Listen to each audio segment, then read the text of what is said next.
Winter mornings की बात ही कुछ अलग होती है। गरम कप की चाय और शांत माहौल के साथ दिन की शुरुआत परफेक्टली हुई। आइए आपको मेरे साथ ले चलती हूँ मेरे घर के एक कोजी विंटर मॉर्निंग में। बड़े दिनों से मैं वर्क और फैमिली में बैलेंस लाने की कोशिश कर रही हूँ। मैं परफेक्ट नहीं हूँ एंड मुझे अपनी स्पेस और टाइम चाहिए होता है जब मैं कोई चीज दिल से करती हूँ।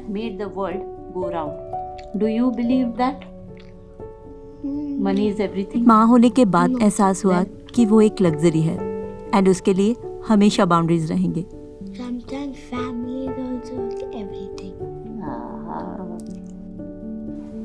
मैं कंप्लेन नहीं कर रही। एक्चुअली थ्रिल और एक्साइटमेंट उसी में होता है जहाँ क्यूरियोसिटी और पाना मुश्किल हो जाता है। विंटर्स में मैं एकदम लेजी बन जाती हूँ। सुबह रूही के साथ थोड़ा टाइम स्पेंड किया, फिर फ्रीलांसर का एक एपिसोड देखा। वक्त कैसे गुजर गया पता ही नहीं चला।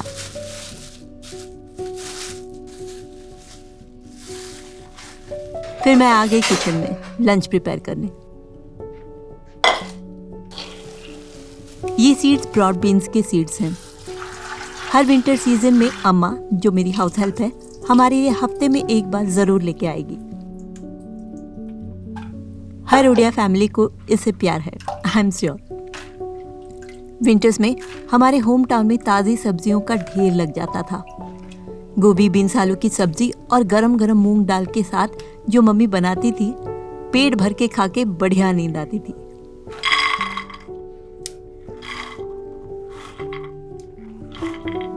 मैंने इसे अच्छे से धो दिया है।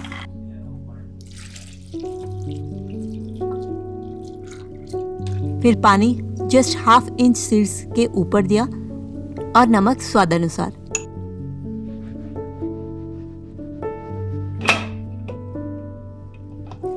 ये सीजनल वेजी है, तो अगर आपको ये नहीं मिलता आप इसे स्वैप कर सकते हैं लोबिया या फिर मटर के साथ। It's a good way to take protein.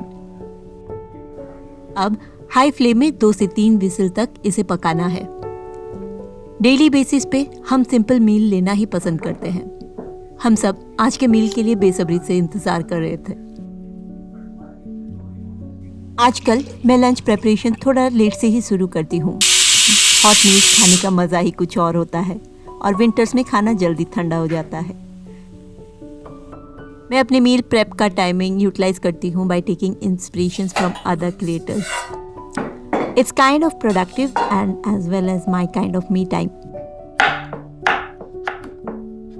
इस रेसिपी में खूब सारे वेजिटेबल्स यूज होते हैं और सारे डाइस शेप में कट किए जाते हैं। इसमें मैंने पम्पकिन, आलू, फ्रेंच बीन्स, कोलराबी, मूली, गाजर, ब्रॉड बीन्स का इस्तेमाल किया है। आप चाहें तो वेजीज कम भी कर सकते हैं।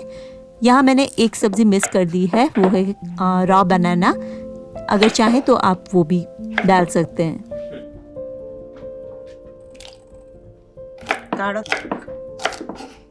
बस ध्यान रखें कि सब्जियों को एक ही साइज में कट करना है ताकि वो यूनिफॉर्मली कुक हो।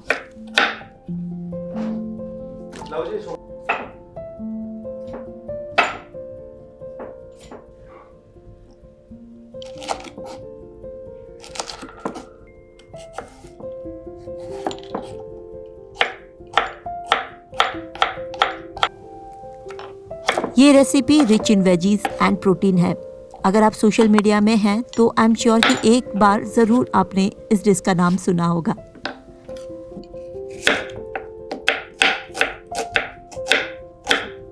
विकास खन्ना जी ने भी इस डिश का अप्रिशिएट किया था और ये पुरी के टेम्पल में भी हमेशा प्रसाद पे चढ़ता है।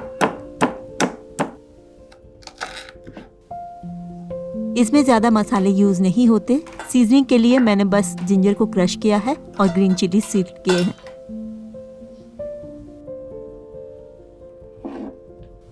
If you are thinking it's Dalma, then you are right. Dalma एक बहुत ही सिंपल डिश है और इसमें फ्लेवर्स वेजीज से आता है।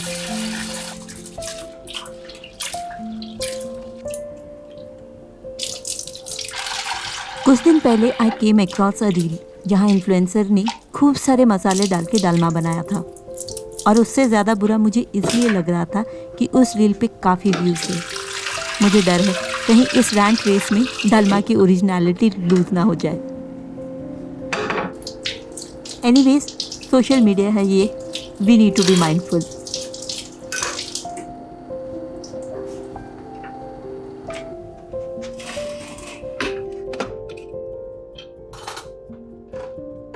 एनीवेज, देखिए मेरे ब्रॉड बीन्स कितने परफेक्टली कुक हुए हैं।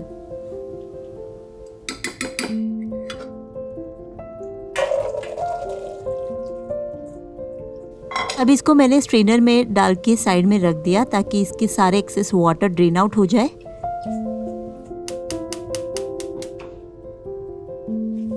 डालमा के लिए हमें कुकर का यूज करना पड़ता है, तो मैं यही कुकर यूज कर रही हूँ। अब कुकर में जाएगा 2 बड़े चम्मच तेल, 1 टीस्पून जीरा, क्रश जिंजर और 1 ग्रीन चिली जो मैंने स्लिट करके पहले से ही रखा था। फिर मैंने हींग डाला और उसको अच्छे से मिक्स किया और अनियंस डाले।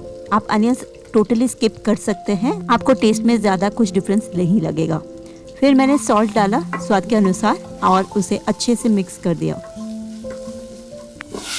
जब अनियंस अच्छे से कुक हो जाएं, तब आप वेजीज ऐड कर लें। मैंने यहाँ थोड़ा बॉइल्ड ब्रॉड बीन्स भी ले लिया है, आप चाहें तो स्किप कर सकते हैं।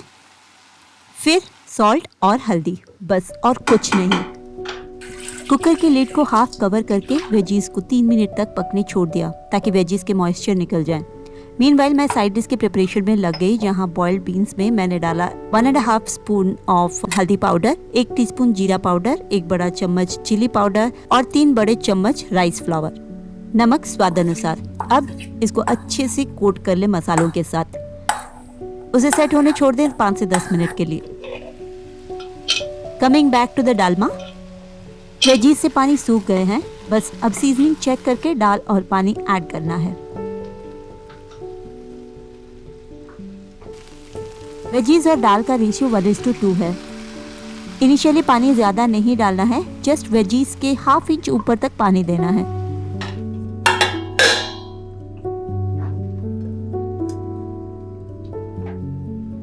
फिर से हाफ कवर करके दाल को वेजीज के साथ 2 से 3 मिनट के लिए पकाना है।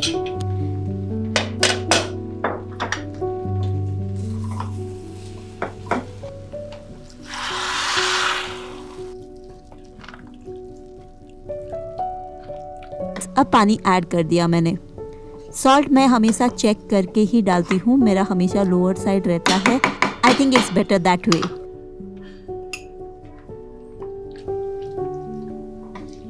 टमाटर के बिना स्वाद कहाँ आएगा, सो एक होल टमाटर गोज़ इन। बस अब लिड क्लोज करना है, बट लिड क्लोज करने से पहले मैंने अच्छी तरह से रबर और वाल्व को ऑयलिंग कर दिया है। इससे मैस क्रिएट नहीं होता एंड इट वर्क्स।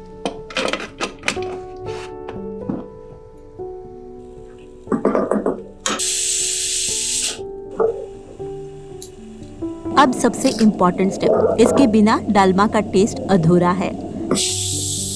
बेसिकली जीरा और रेड चिलीज को आपको भूनना है जब तक अच्छे से स्मेल ना आ जाए उसकी, और फिर उसे कूट के ऐड करना है। मैं यहाँ मल्टीटास्किंग मोड पे हूँ। जब तक जीरा भून रहा है और प्रेशर कुकर से स्टीम निकल रहा है, मैं यहाँ पैन चढ़ा के अपने साइड डिश की तैयारी में लग गई हूँ। कास्ट आयरन से जो क्रंची लेयर आती है वही इस डिश की खासियत है। ऑयल अच्छे से गर्म होने के बाद मैंने मैरिनेटेड बीन्स डाल दिए और उसमें चॉप्ड अनियंस के साथ ग्रीन चिली भी ऐड किया। अब उसे मीडियम आंच में पकाना है, अनअटेंडेड नहीं छोड़ना।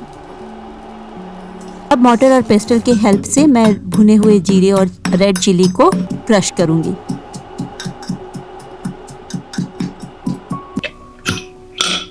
हमारे दाल का स्टेटस देखते हैं। It will look something like this. अब इसमें गर्म पानी ऐड करके इसकी कंसिस्टेंसी सेट करनी है। किसी को स्लरी पसंद है, किसी को गाढ़ा, तो मेरे यहाँ मीडियम कंसिस्टेंसी रहता है।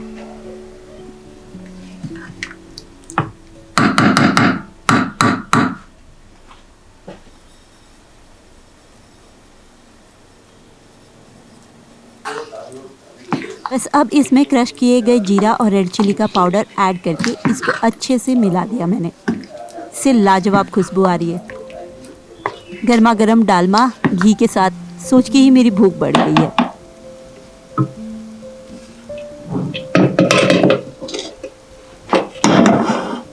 मेरी कज़न और दोस्त दोनों ने मेरी बीमारी के टाइम बहुत हेल्प किया था।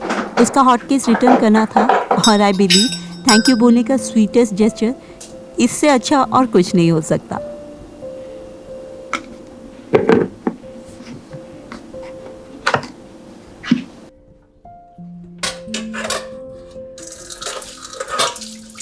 जब लंच में डालमा बनता है तो डिनर मेरा सॉर्टेड रहता है, बस रोटी बनाना होता है। We have it with Dalma. मेरी भूख बढ़ रही है। I'll just quickly wrap my kitchen work and I'll head for lunch.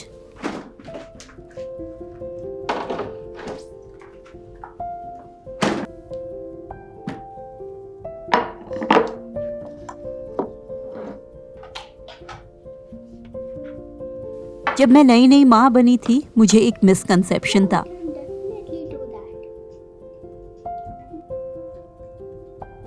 जब रूही बड़ी हो जाएगी I will have enough time. But मैं शायद गलत थी। टाइम और सोना लग्जरी हो जाता है जब आप एक माँ बनते हो। अब होम मैनेजमेंट के साथ साथ मुझे उसकी फिजिकल मेंटल वेलबींग की भी ध्यान रखनी पड़ती है। स्कूल के वक्त तो होते ही हैं। कभी कभी I find parenting the most challenging job to do.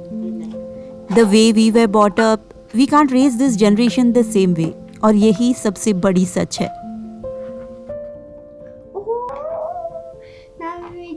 मैं कोशिश करती हूँ कि वो अपने आर्ट वर्क या फिर क्राफ्ट वर्क अपने आप से करे। And when she needs something I am always there for हर।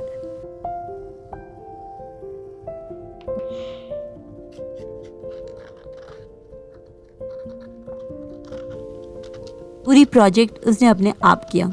मैंने बस अपना 10% कंट्रीब्यूशन दिया होगा।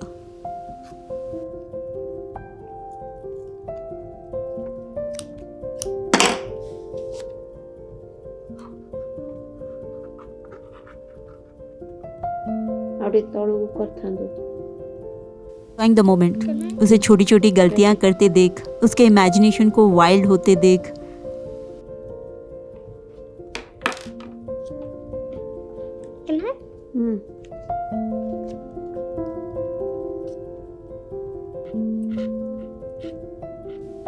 कुछ दिन और बस, फिर ये सारे पल मेमोरीज बन जाएंगे। नया साल नई उम्मीद लेके आएगा। मेरी उम्मीद कल से बेहतर बनने की।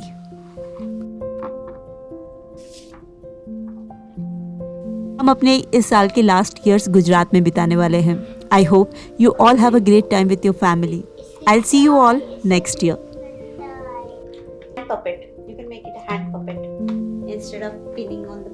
नेक्स्ट फ्राइडे मेरा वेट मत करना। अपना टाइम अपने फैमिली के साथ हंसी खुशी स्पेंड कीजिए। Wishing you all a merry Christmas and an advance happy new year. See you all soon. Take care. Bye bye. And it is in hand puppet. I love my Christmas toy.